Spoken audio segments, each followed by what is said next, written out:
and to understand what's at stake in these latest negotiations and whether any real movement is possible, we're joined now by two guests from both sides of the divide. From Moscow, we speak to Mr. Sergei Markov, former advisor to Russian President Vladimir Putin and, of course, a prominent political analyst. And from Kiev, we welcome Mr. Oleksiy Melnyk, former Deputy Defense Minister of Ukraine. Gentlemen, thank you so much for joining us. Mr. Markov, let me begin with you. Now, Russia has agreed to return to the negotiating table. Why now? And what are Moscow's immediate expectations from these talks? First of all, you should understand that Russia suggested to have this peace talk already during whole months, and Ukrainian side denied during all these months. And now, finally, Ukrainian side agree, but Ukrainian and European propaganda pacify this fact and talking that it's Ukraine suggested this negotiation. It just shows for Donald Trump. Vladimir Zelensky and European leaders want to make fake picture for the Donald Trump. They want to show that Vladimir Zelensky wants peace. That's why he suggested peace negotiation. But Vladimir Putin does not like peace and just has to have negotiation. But the situation absolutely opposite. Vladimir Putin suggested to Zelensky to have such negotiations during whole months, but all these months Zelensky didn't give agreement, and now he finally did. So it's about the time, and about the position. Russian position is very clear. Russia wants to have a peace deal, and which is most important that Ukraine should change the regime from the current undemocratic Russophobic. All political prisoners should be liberated, and there are thousands of them. Also, all political repression and prohibition of Russian language should be stopped, and Russian language should get normal democratic status, official status. Also, political repression against Orthodox Church should be stopped immediately. Also, Ukraine should be a neutral country by Ukrainian constitution and by international treaty, which include a NATO country also agreement with this. Also, Russia demands that those territories which already voted on referendum to join Russia should be part of the Russia. So this is the main Russian demands. About ceasefire, Russia agreed for ceasefire, but Russia disagree with French and British decision, as they told that they promised that they will send 50,000 European troops to Ukrainian territory on the second day of ceasefire. Russia say no.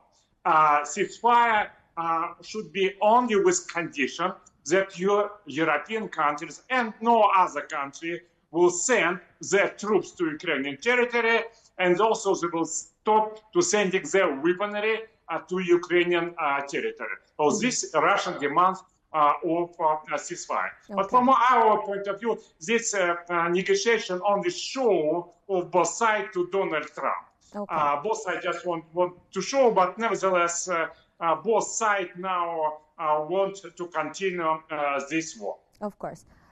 Mr. Melnyk, now Ukraine has consistently demanded an immediate ceasefire. How realistic is that, given the current military dynamics and Russia's territorial demands? Good afternoon, and thank you for having me. It was a pleasure. It was very interesting to listen to Mr. Markov's speech, because it actually illustrates the atmosphere that's at the table of Russian-Ukrainian negotiations, because we heard a long list of Russian demands and no commitments from the Russian side. So this is not the position for negotiations. So this is the long list of ultimatums. And let me remind you that at the beginning, the initial idea of the ceasefire was unconditional. No preconditions, just an agreement on the ceasefire for a certain period 30 days, for instance. But Russia rejected this idea, and all the attempts of European partners, the joint attempts of Ukraine and European partners, actually were not accepted. So now we are 10 days after Trump's 50-day period that was given to Russia, actually, first of all, to Putin, to agree on the ceasefire. And days are counting. So I think that the purpose that Russia finally sent its delegation to Istanbul is just to please President Trump and to avoid this 100% tariff sanctions or whatever other actions from Washington, D.C. Mr. Markov, Russia insists on recognition of control over regions like Donetsk and Crimea. Is there any room for compromise on these regions? I think compromise, first of all, very big, that Russia not taking control of the Odessa, Kharkov, Dnepr, Nikolaev, Chernihiv, Sumy, and Zaporozhye, and Kiev. This is Russian cities. And we strongly believe that most of this population of those cities will be happy if they will be part of the Russia. They cannot express their pro-Russian views because in Ukraine no democracy, but very strong repressive dictatorship. But it's the fact that Vladimir Putin ready that Russia will take control on these four regions is great, fantastic, enormous step of Russia toward compromise, great compromise. For this compromise, Vladimir Putin will be under the very strong criticism because everybody knows that Odessa, Kharkov, Dnepr, Nikolaev, all these Russian cities, and they should be part of the Russian Federation. And the compromise could be based on the fact that Russia could very greatly reluctant agree that these cities will be not part of the Russia, but only if these people in the cities will live in freedom. If Ukrainian repressive regime and European awful countries behind this regime insisting that repressive dictatorship should continue, that prohibition of Russian language, which is native language for 90% of population in those cities. If they want to insist on political repression against Orthodox Church, Russia will say, no, we will continue, we'll go forward, and we will liberate Odessa, Kharkov, Dnepr, and Kiev, ancient Russian city, which was capital of Russia during 3 centuries years, and where Christianity come to Russia. And so if Western countries disagree on this compromise, Russia will liberate Odessa, Kharkov, Dnipropetrovsk, Nikolaev, and another those cities. Mr. Melnik, how is Kiev approaching the territorial question in these talks, especially given domestic pressures and continued military mobilization? Ukrainian position is very realistic, and it's based on Ukrainian constitution. It's based on the international law. What Mr. Markov calls, and his president, Russian territory, is actually just in the Russian imagination. As Angela Merkel, the former chancellor of Germany, said a long time ago that Vladimir Putin lives in parallel world. And here we also have this version of a parallel reality. So this is the Ukrainian cities, and all the so-called liberated by Russian forces cities are simply no man's land. They destroyed, they liberated people, mostly Russian-speaking, by the way, from their property. They killed scores of Ukrainians, and that's what they're going to do. And we see no intention to stop the war from the Russian side. Mr. Markov, the United States has warned of further sanctions if no ceasefire is reached. Is this pressure having any impact on the Kremlin strategy? No. First of all, by the way, before this, let me say a small correction. Ukrainian, Russian-speaking people, Russian people in Ukrainian army really fight against Russia. This, my opponent, absolutely right. But why? Because Ukrainian repressive regime keeps their families as hostages. If you look at the people whose family members left Ukrainian territory, they immediately leaving Ukrainian army and going away. There's only one reason why Ukrainian soldiers to fight against Russia is because their families is hostages of Vladimir Zelensky, in the hands of Vladimir Zelensky. As the United States, Russia is an independent country during 5 centuries. We had ultimatum from Napoleon Bonaparte, from Adolf Hitler, from others. So all ultimatums, Russia saying diplomatically, sorry, not. But in fact, Russia answering to them, go to hell with all your ultimatums. And Donald Trump also know very well about this Russian, in fact, response. And my understanding that Donald Trump wants to get Nobel Peace Prize for stopping this Ukrainian war. Now I can understand that's too difficult to say, and he will not so much impose some sanction against Russia. Maybe some sanction will be, but sanction doesn't work. It's absolutely clear for Russia. But he will distance United States from Ukrainian war. He will not give weaponry, American weaponry to Ukrainian army. He will be ready to sell to everybody American weaponry. If Europeans want to buy American weaponry and to give good profit to American economy, and then if Europeans want to give this gift to the Ukrainian army, go ahead. Donald Trump many times told, this is not American war. This is a war of crazy Biden, and this is European war. If Europeans want to continue this war against Russia, go ahead. America will not take part in this war against Russia. It's a realistic approach, and I think it will be done by Donald Trump. Mr. Melnik, is the U.S. support an asset or a liability in pushing forward the negotiations? We don't know, because we recently we've seen changes in Donald Trump's approach to the resolution of this conflict, from his promises to end the war in 24 hours, then 100 days. Now we have another 50 days. But having said that, I should also stress that there are different sources of pressure on the Donald Trump's position. There is an internal pressure because actually his approach undermines the international credibility of the United States and also public opinion in the United States on the Ukrainian side.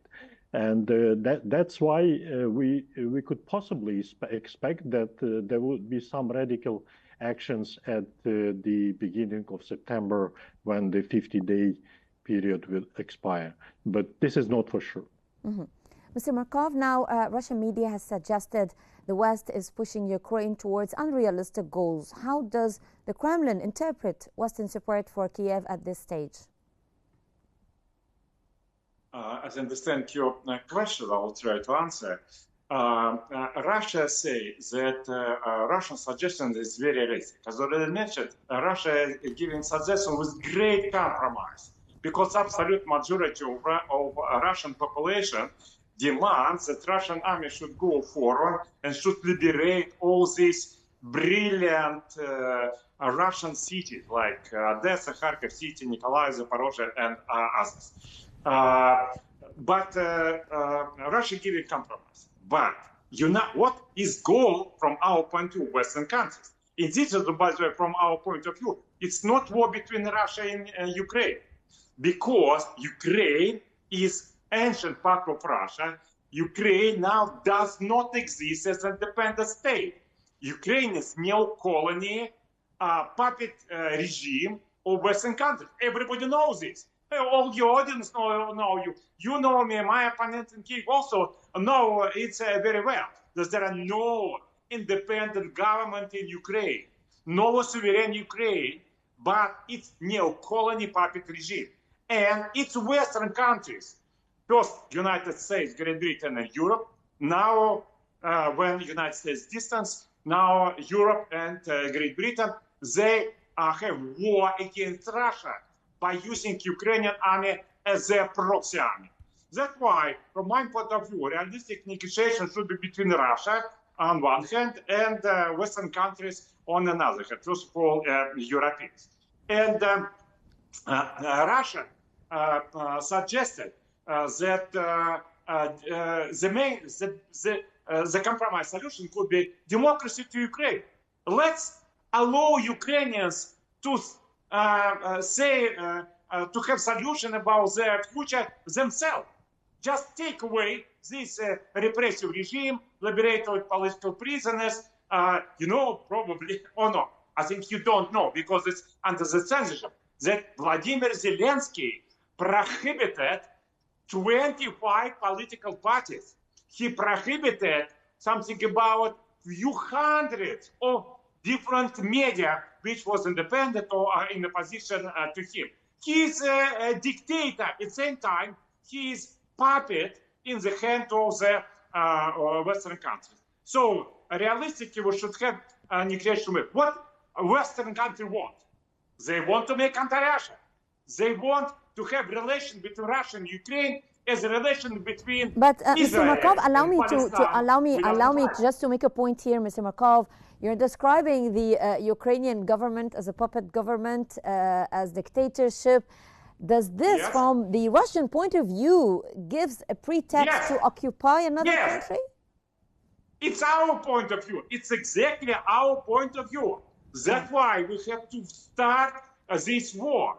You know, I'm talking about the Russian position, not position of America and Europe. You should take an account. Look, remember, you remember that United States and Europeans talk about Russia Gate, Russia intervention to United States election to support Donald Trump. Now, head of American intelligence service saying it was full falsification. It was absolutely lie of Barack Obama, that time President of the United States. Sometime years will come. And all international media also will agree what we're talking right now. In Ukraine, dictatorship, neo-colony regime, and this is awful, absolutely regime. I understand the Russian point of view now. Yes, I understand the Russian point of view now, and I want Mr. Melnik to talk to me more about Ukraine's point of view. What are the non-negotiable demands this time? And I want to know from you the Ukrainian point of view in this regard. First of all, let me thank again Mr. Markov for providing us with such a great understanding what kind of Russian position. And I'm sure that the Russian representative will speak exactly the same historical nonsense and about the same accusations. As for your question, the Ukrainian position is very clear. First, Ukraine supports this unconditional ceasefire and then the peace negotiation, but based on the realistic situation. And Ukraine has constitution. Ukraine is a democratic country. It's a young democracy, but it's still a democratic country with elections. And President Zelensky definitely is not a dictator. He is an elected president, and he will be, I'm sure he will be re-elected after the martial law is over. But Ukraine, the red lines for Ukraine is Ukraine will never recognize occupied territories. Not just because of the Ukrainian constitution, but not just because of that, because there are Ukrainian people, no matter which language they speak, no matter which religion they believe, because we have, for instance, in Crimea, we have 10% of Muslims, and most of them, or almost all of them, are occupied now and repressed by the Russian Israeli regime. So this is the one red line. Second, we will never allow Russia to tell us what kind of strategic a geopolitical course Ukrainian people have to choose. We also don't want anyone, neither Moscow nor Washington, D.C., to tell Ukrainians what language they should speak or what church should they go. And this is the red lines. And this is something that President Zelensky cannot accept because he knows that it is not acceptable for Ukrainian people. Okay. Mr. Markov, now, given the repeated failure of past talks, May and June included, why should this round be any different in your own point of view? You ask whom? Mr. Markov, you ask whom? Yes. Why should you this? Ask who? Yes. Can you repeat the question? I'm sorry. I was asking you, Mr. Markov, because of the repeated failures of past talks, why should this round be any different from your point of view, this round of negotiations? I think that all these negotiations show for Donald Trump, because Ukrainian leaders, Zelensky, with combination with Macron and leaders of Great Britain and Germany, they just want to make sure to Donald Trump, say, look, Zelensky wants peace and Putin wants war. That's why you, Donald Trump, should give a lot of weaponry to Ukrainian army and impose new sanctions, great sanctions against Russia. But Russia wants to show that Russia wants to have peace, and Russia suggested a realistic suggestion, conditional ceasefire, or better, to have a real peace deal with a solution of those reasons which was the reason for the war. And this is just a show for Donald Trump. But he trusts to nobody. Donald Trump doesn't trust neither Russia nor Ukraine. That's why I don't think that this negotiation will be successful. My prediction is that it will be some kind of fighting during the summer. And then Donald Trump will say, look, Putin, you have a great approach or not?